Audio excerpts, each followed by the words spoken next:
Bonjour à tous, c'est le Killer qui vous parle pour une nouvelle review vidéo aujourd'hui consacrée à un ensemble de jeux Lego Ninjago sorti en 2018. Il s'agira de la référence 10140, le SOG Headquarters, ou en français le QG du gang des fils de Garmadon, un modèle contenant 530 pièces et coûtant la somme de 44,99 €. Un modèle qui devrait vous prendre à peu près une petite cinquantaine de minutes de construction, le tout en 198 étapes. Et il faut savoir que c'est un modèle qui était designé par monsieur Michael Svan Knapp, donc un grand habitué bien, des modèles Lego Ninjago. Voilà. Donc le mode d'emploi avec quelques petites illustrations de jeux qu'on a pu retrouver déjà à l'arrière de la boîte, les différents modèles boîtes de jeux illustrés à ce niveau-là, ainsi que les différentes toupies Spinjitzu Masters, l'application Lego Life, la liste des pièces sur 2 pages, je vais y arriver, et enfin donc la gagne à ce niveau-là. Voilà. Le set contient 5 figurines, et on va voir qu'il y en a quand même certaines assez intéressantes, ce pour différentes raisons. Et donc on va commencer avec nos ninjas. À commencer justement par Lloyd qui vient en version Spinjitzu Masters. Alors effectivement c'est un peu bizarre parce que Lloyd a déjà eu le droit à une toupie vendue séparément, mais souvenez-vous c'était en 2017, donc à l'époque ils avaient juste réutilisé la figurine du film. Et donc ça fait que contrairement à ses petits copains qui eux avaient tous une toupie en 2018 et un nouvel imprimé, Lloyd était un peu laissé pour compte. Et donc, ce set est l'occasion de rectifier ça et donc donner à Lloyd un imprimé un peu plus élémentaire. Voilà, et donc qui est exclusif à ce set-là. Bon, par contre, après, pour ce qui est de la tête, c'est celle du film, elle ne change pas au niveau de ses magnifiques expressions faciales. Voilà, ce magnifique sourire un peu bébête.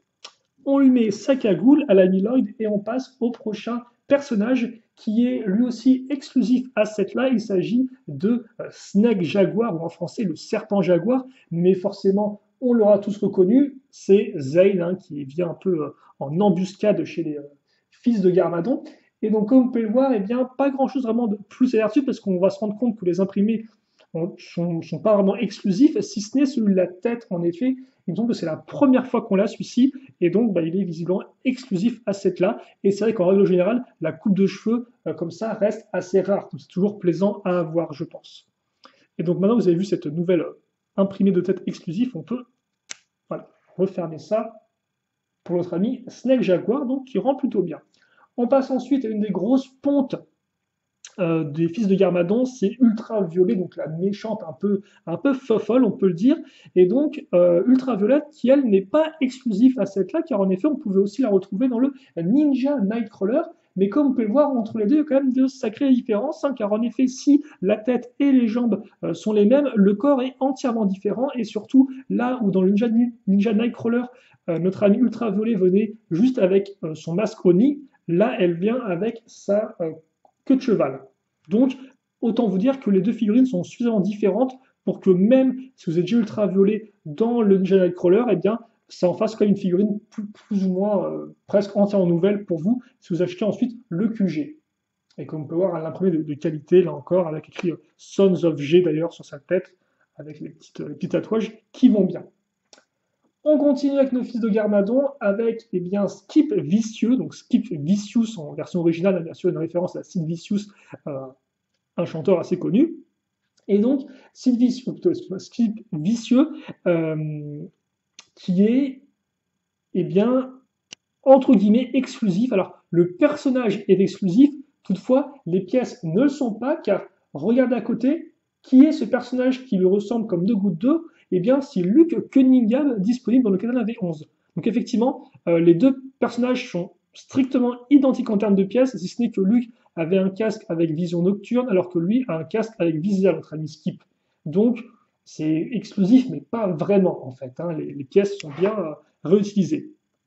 Et c'est pareil pour notre cinquième NR figurine, Nails, comme vous pouvez le voir, car en effet Nails, on peut le retrouver sous le nom de Chopper Maroon dans le temple de la Renaissance avec des jambes longues. Voilà.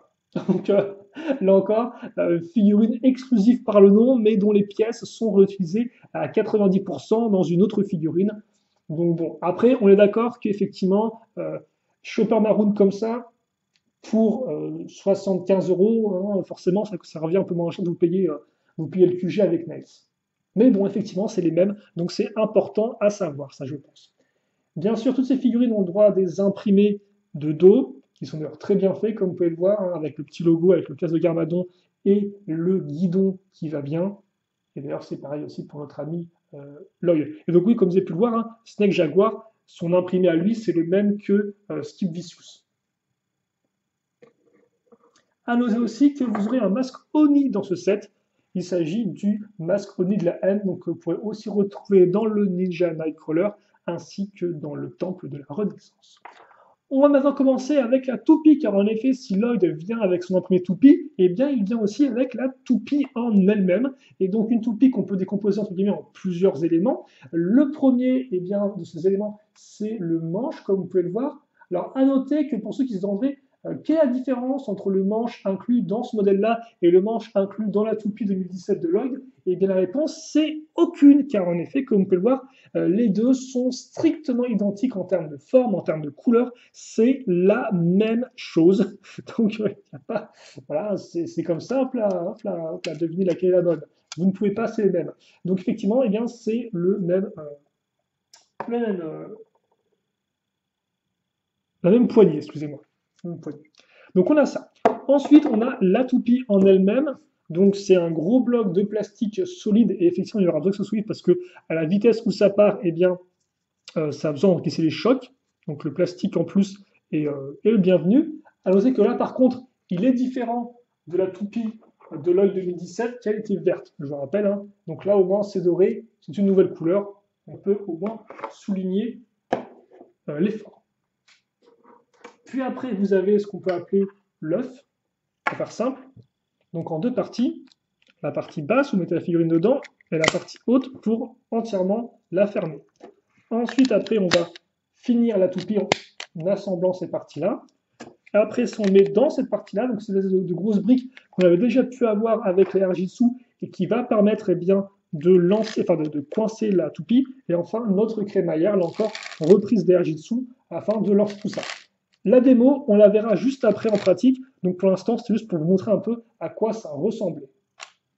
Donc en tout cas, voilà pour la toupie de Lloyd, qui vient entière comme ceci dans le set. Ensuite, avant de passer au QG en lueur, on a une autre petite construction, mais qui est un peu plus intéressante qu'une poignée déjà vue, quoi, recyclée, c'est la moto Oni. Donc d'ailleurs, je viens de dire qu'au final, toutes les motos s'appellent moto Oni, plus ou moins, donc il n'y a pas des noms spécifiques, ce qui est un peu dommage. En tout cas, en termes de description sur la boutique en ligne de Lego. Et donc oui, même si le nom n'est pas intéressant, le design, quant à lui, il l'est, car comme vous pouvez le voir, si l'arrière est plutôt basique, l'avant est vraiment intéressant, avec sa fourche faite de petites pièces, comme ceci, dont un bras de droïde pour relier les deux, et même aussi l'accroche de la fourche se fait sur une pièce à rotation crantée. Donc ce qui est particulièrement ingénieux, et comme vous pouvez le voir, on a une sorte de grosse partie qui tient le guidon, et qui va aussi permettre justement eh bien, de bloquer les mouvements de la fourche, en fait, en se mettant entre les deux parties, gauche et droite. Et d'ailleurs, la pièce ici servira aussi à raccrocher la lumière. Donc voilà, oui, le feu, effectivement, de la moto, le feu avant. Et donc ça, c'est vraiment bien pensé. C'est vraiment plutôt cool, vu qu'en plus, c'est vrai qu'on peut le dire, hein, les fils de Garmadon ont souvent des motos toutes faites en 2-3 pièces. Donc là, avoir une petite moto custom, c'est quand même un petit vent de fraîcheur et en plus, elle est bien faite. Et donc, d'après ce que disait le designer, il avait co-designé avec Dimitrios. Donc, on peut supposer à un autre designer chez Lego lors d'une de leurs sessions construction journalière. Donc, un défi construction hein, comme ceci. Et d'ailleurs, en termes de dimension, on est dans du 13,5. Non, excusez-moi, je me suis trompé de ligne. Du 4 de hauteur, 11,5 de largeur et 3 de largeur. Non, du 4 de hauteur, 11,5 de longueur et 3 de largeur. Je vais y arriver. Un peu mal avec mes dimensions aujourd'hui, je crois bien. Allez. Donc, ça, c'est pour la moto et qui, par rapport à une figurine traditionnelle, ressemble à ça. Donc, ouais, elle fait une bonne taille, comme vous pouvez le voir. Bonne taille, bonne construction. Bref, c'est tip top. Et maintenant, eh bien, on peut passer au QG. Alors, on va descendre d'un cran. Alors, le QG, c'est assez simple à comprendre en termes de construction, en termes de composition. On va avoir 5 segments, un au centre, 2 sur les parties latérales, Et c'est à peu près tout ce qu'il y a à savoir. Donc on va bien commencer par le centre déjà et voir justement les différents mécanismes. Car si on a affaire à ce qui semble être en premier lieu une structure, on est plus vraiment dans un concept de structure slash arène de jeu pour la toupie. Et donc ça, on va vite se rendre compte, car on va vite se rendre compte que la plupart des panneaux, en fait, servent surtout à mettre en place des fonctionnalités pour que la toupie interagisse avec. Et donc, par exemple, la partie centrale, eh bien, ce sont les portes, comme vous pouvez le voir. Donc, d'ailleurs, en termes d'imprimé, là, il y a écrit T, il y a écrit SOG. Les portes donc, peuvent s'ouvrir, comme ceci, mais comme vous avez pu le voir, il se passe un truc en fait. Il y a deux choses importantes à retenir, c'est que premièrement, on a effectivement un petit point rouge, on met le masque dessus, et en fait, quand on va ouvrir les portes, qu'est-ce qui va se passer? Eh bien, la partie technique ici va se relever et va percuter le masque afin qu'il puisse être éjecté. Donc dans l'idée, en fait, si vous voulez, la toupie va aller à toute berzingue dans la porte, ouvrir la porte, même la défoncer, c'est qu'on peut en final, les portants sont faits exprès pour être assez faciles à enlever. Donc va exploser la porte et en même temps va éjecter le masque à l'avant. Ça là encore, on le verra en démonstration juste après, mais je voulais juste vous expliquer un peu le mécanisme à froid. Donc voilà, donc ça c'est la porte, c'est le mécanisme, on l'ouvre, les portes éventuellement se cassent et le masque est éjecté en avant. Voilà, rien de plus simple. On passe maintenant à ce côté-là. Là, il n'y a pas de mécanisme, c'est vraiment un petit espace entre guillemets de jeu, d'invention, d'imagination. C'est le petit garage à moto. On mettra la moto là-dessus, on a une lumière, un outil, une tasse, et c'est tout. Donc voilà, ça fait l'affaire, c'est là, ça ne bouge pas. Ok. Ensuite, justement, si on va de ce côté-là, on aura notre premier petit segment qui sera rattaché grâce à des pièces à clip. Et donc ce segment contient un petit banc pour dormir. Ça, c'est pour ce qui est de l'espace de jeu. Et après, en termes de mécanisme à toupie, vous aurez cette espèce de scie circulaire. Donc dans l'idée, comme quoi, vous allez pouvoir faire tourner ça comme ça. Et ainsi mettre des coups dans la toupie. Voilà. Donc, comme pour remarquer, vous pouvez plus ou moins fermer, ce qui peut être utile pour le transport de la reine, ou l'ouvrir, là encore, donc afin d'élargir un peu votre zone de jeu. De ce côté-là, vous avez, comme vous pouvez le voir, un panneau avec écrit Ninjago Train Transport, donc pour le métro, Train Transport, excusez-moi. Là, il y a un petit tag écrit Vili, si je ne dis pas de bêtises. Et là, effectivement, il y a une affiche ACDC World Tour, hein, donc une vieille affiche de concert. Et donc, comme par vous avez deux accroches cruciformes qui vont servir pour caser bien, ce petit nouveau mécanisme pour toupie. Donc, en fait, avec des sortes de marteaux sur roue qui tournent. Et vous avez le choix, soit le mettre là, soit le mettre là. Le mode d'emploi, vous dites de le mettre là, donc je vais le mettre ici, mais vous avez le choix de l'avancer ou pas, si vous le souhaitez. Et enfin, donc, le dernier segment, c'est celui-ci. Là encore, une petite zone de jeu avec, comme vous pouvez le voir, un distributeur de tickets pour le train, car effectivement, le QG des gangs de garde, enfin, le QG du gang des fils de Garmadon, je vais arriver, se situe dans une ligne désaffectée de métro. Voilà. Donc on a effectivement ici écrit train et là il y a écrit tickets. Ah bon, ce soit l'inverse, non?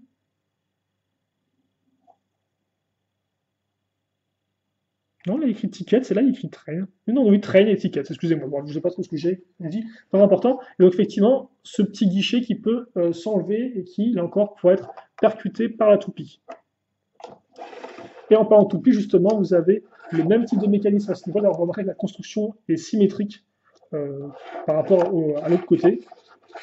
Et donc, on a une sorte de petit pneu sur lequel vous pouvez mettre une figurine, alors pour qu'elle pivote elle aussi. Et là, vous avez un feu de signalisation que vous pouvez baisser ou monter. Voilà. Donc ça, c'est pour toutes ces petites zones de jeu.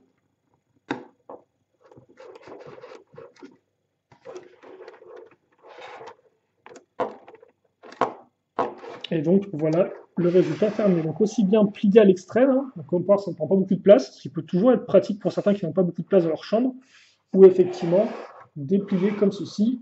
Et vous avez quand même affaire à quelque chose qui est assez large. Mais là, effectivement, on ressent bien ce côté arène quand on déplie les parties latérales à ce niveau-là. Comme ceci. Et donc justement, en termes de dimension, on est dans du 13,5 de hauteur, 37 à 52 de large, hein, selon si vous mettez ça comme ceci ou à l'extrême comme ça, là effectivement on sera plus dans du 52, forcément, hein, voilà. Et on est dans du 24 de profondeur. Effectivement, voilà, si je fais pivoter, comme vous pouvez le voir, vous pourrez vous rendre compte un peu mieux de tout ça. On va mettre une figurine devant. Et puis après, là, je pense qu'il sera temps de passer à la pratique en elle-même, à une petite démonstration justement de ce que vous pouvez faire avec votre toupie et aussi de ce que vous pouvez faire avec votre toupie dans le QG en lui-même, parce que c'est avant tout ça l'idée, c'est vraiment une sorte un peu d'arène déguisée en structure. Voilà. Je mets la figurine et puis on se dit à tout de suite donc, pour la petite démonstration. Ok, et donc nous allons commencer notre petite démonstration pratique avec la toupie d'abord toute seule. Donc on prend la poignée comme ceci, on met la toupie à l'intérieur et on bloque le tout avec la fameuse pièce de crémaillère à ce niveau-là. Et donc on a plus ou moins 3 modes possibles pour lancer la toupie. Le premier, c'est le mode normal, donc à l'endroit. Et donc ça fonctionne comme ceci. Et comme vous pouvez le voir, ça fonctionne parfaitement bien. La toupie tourne à grande vitesse et pendant quand même une bonne durée. Donc voilà. Comme ceci. Ensuite, comme la crémaillère tient bien en place la toupie, ça fait qu'on peut la mettre tête dessous.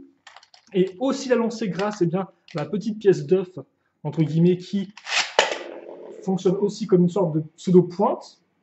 Et donc là encore, comme vous pouvez le voir, c'est peut-être un peu loin de la caméra, mais ça fonctionne parfaitement bien et ça tourne très très vite là encore.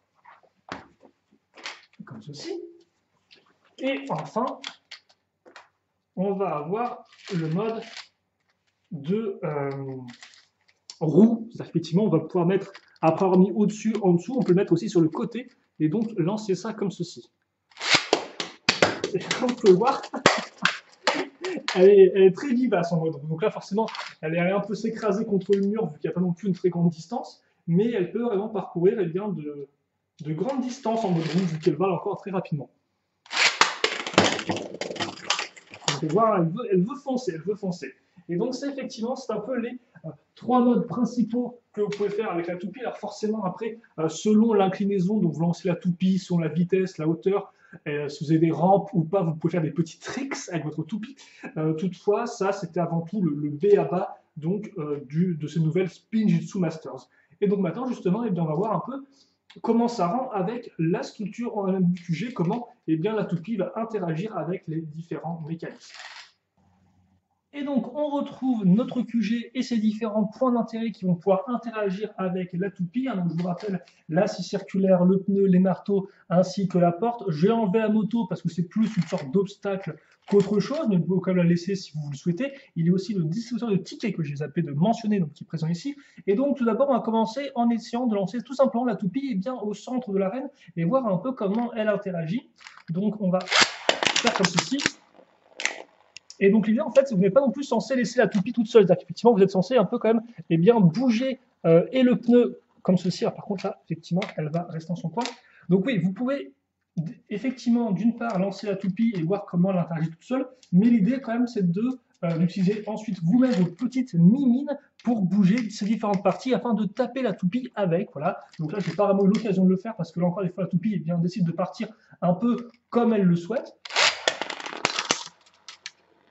Mais par exemple, si je fais ça, voilà, je mets des bons coups de dents, comme vous pouvez le voir, et vous pouvez effectivement plus ou moins essayer d'interagir avec la toupie. Alors, par contre, c'est vrai que là, je suis en train de me rendre compte que c'est peut-être pas le top par rapport à vous. On va refaire une deuxième fois. Je vais essayer de ne pas bloquer tout le champ avec ma main. Et là, par contre, là, voilà, vous pouvez un peu faire du flipper en fait avec les deux parties comme elles sont l'une opposée à l'autre. Et après, c'est vrai qu'aussi, comme la structure est plutôt légère, vous pouvez facilement un peu la pousser pour essayer de l'adapter un peu à ce que fait la toupie, quoi. Si la toupie, par exemple, part sur carrément la gauche, vous pouvez essayer de mettre la structure rapidement comme ceci afin de l'englober encore pour qu'elle puisse bien se prendre vos coups. Idem, hein, avec les rotations ici, vous pouvez donc plus ou moins vous rapprocher de la toupie. Comme ceci. Et donc enfin, je dirais que le dernier mécanisme, vu qu'on a réussi à casser le distributeur de billets, qu'on a fait fonctionner plus souvent les marteaux, même si ça ne sert pas à grand chose, je trouve, eh bien c'est la porte. Alors la porte, par contre, je dois vous avouer que je ne vous promets rien, vu qu'effectivement, j'avais réussi à la faire marcher un peu en off, mais là, quand j'essaie de filmer, elle ne veut pas. Donc on va essayer de se mettre bien droit devant elle, et on va lancer bien notre toupie à toute garde. Et comme vous pouvez voir, hein, il suffit que ce ne soit pas vraiment tout droit pour que la toupie se prenne dans les petites encoches et reste bloquée. Donc on va retenter jusqu'à ce qu'on y arrive.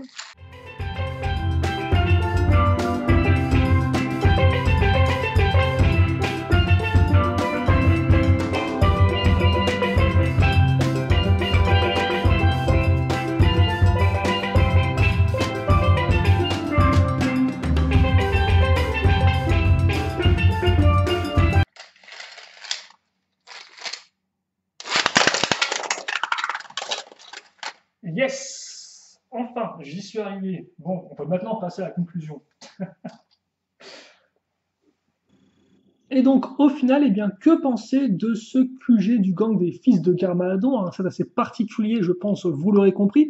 Eh bien, j'ai déjà commencé avec les points qui, moi, m'ont plu. Tout d'abord, le prix, je trouve, de 45 €, qui est pas trop mal pour le contenu, en effet, parce que, par exemple, si on regarde pour 40 €, donc 5 € de moins, vous avez le Ninja Nightcrawler. Alors, effectivement, c'est un gros véhicule, la construction est peut-être un peu plus intéressante que ce QG-là, toutefois, 3 figurines, 2 véhicules, et puis c'est tout. Alors là, effectivement, pour 45 €, vous avez quand même 5 figurines, un petit véhicule, une toupie et un espace de jeu. Et donc, c'est vrai que je trouve qu'au final, pour le prix, bah, c'est quand même pas trop mal quoi, en termes d'offres de jouabilité, de diversité d'actions de jeu et autres, en termes de créativité.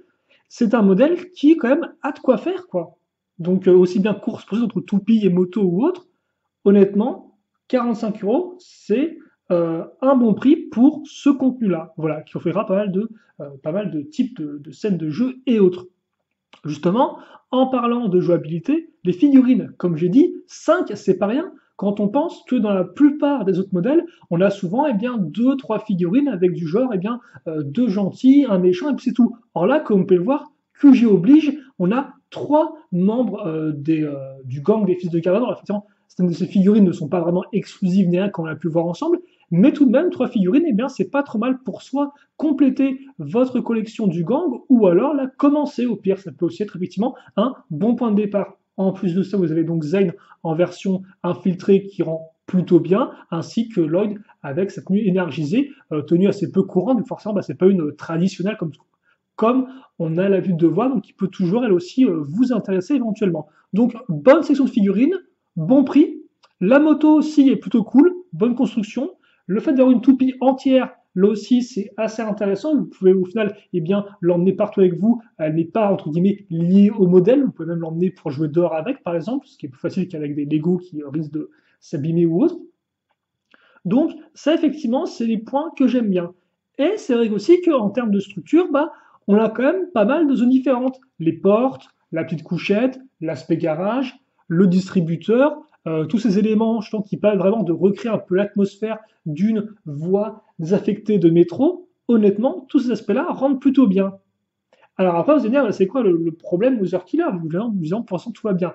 Bah, le problème, forcément, ça vient un peu de la nature hybride du modèle. Et ça, justement, le designer en parlait, il disait que le plus compliqué avait été de designer un modèle entre l'arène, donc l'arène de jeu pour Toupie, et la structure. Et c'est vrai qu'effectivement, au final, malgré les efforts du designer, et ce n'est quand même plutôt bien sorti, parce que c'est vrai qu'à l'époque, souvenez-vous, les arènes étaient cantonnées dans leur coin, et à côté, vous aviez la gamme principale avec les sets que vous pouviez éventuellement voir dans la série animée, quoi.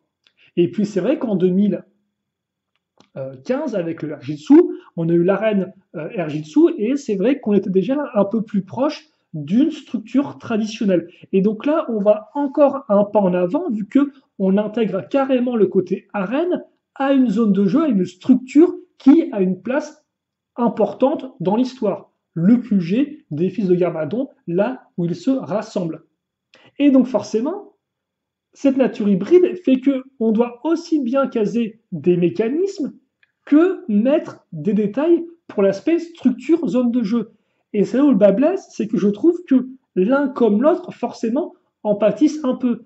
D'un côté, les mécanismes, bon, ont été faits pour que quand vous tiriez n'importe où, ça touche un truc. Ça, je veux dire, ça fonctionne. Après, toutefois, quand même, je dois argumenter que les marteaux, c'est pas super fun. Et c'est vrai que des fois, en plus, souvent, la toupie, tout ce qu'elle fait, c'est qu'elle se prend dans un mur et puis qu'elle y reste, quoi. Voilà.